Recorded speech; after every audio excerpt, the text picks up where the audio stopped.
The Room by German Pyro. There's a room in my house we never open. For as long as I can remember, it's been locked.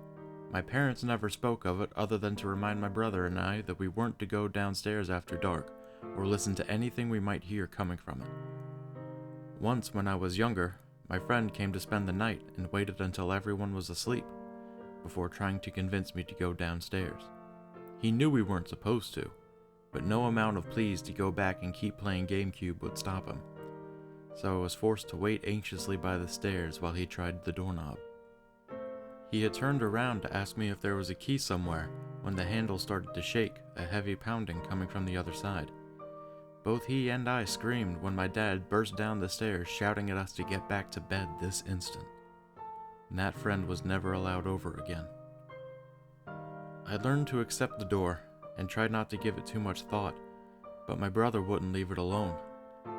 Many a family dinner had ended with my parents angrily telling him to go to his room when he wouldn't stop asking questions. They even threatened to lock his door at night if he didn't stop trying to sneak downstairs to see what was behind there.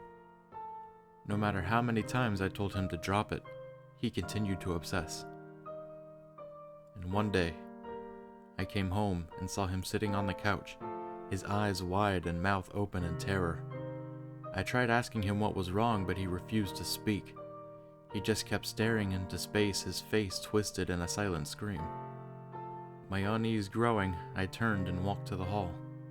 The door was open, just a crack.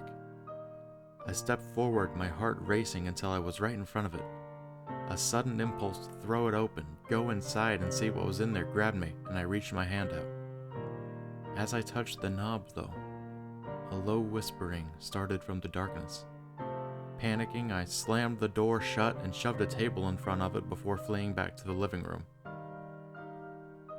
My brother's been gone for 7 months now. My parents cried checking him into the mental hospital, but nothing we did would get him to talk. A week after he arrived, we found out he killed himself. I think about him all the time and what he might have seen that could have driven him to such a thing. More and more I find myself standing in front of the door, listening to the faint whispers and always resting my hand on the handle, but never turning it.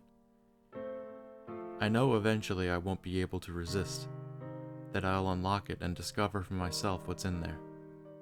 Not tonight, but soon.